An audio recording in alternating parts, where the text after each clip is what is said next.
So, meine Lieben, ich bin hier bei mir im Studio und habe meinen Bass repariert.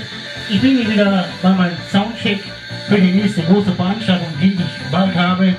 Und ich hoffe, der Klang, der ist klar und deutlich. Man muss nicht die teuerste Anlage haben, um einen guten Sound zu haben. Ich begrüße euch natürlich, wünsche euch noch ein schönes Wochenende. Und ich hoffe, wir sehen uns irgendwo auf irgendeiner Veranstaltung, wenn es heißt, Preta ist auf Tour. Gerne könnt ihr auf meine HP gehen, www.pretas-soundmaschine.de. In diesem Sinne, hört mal so.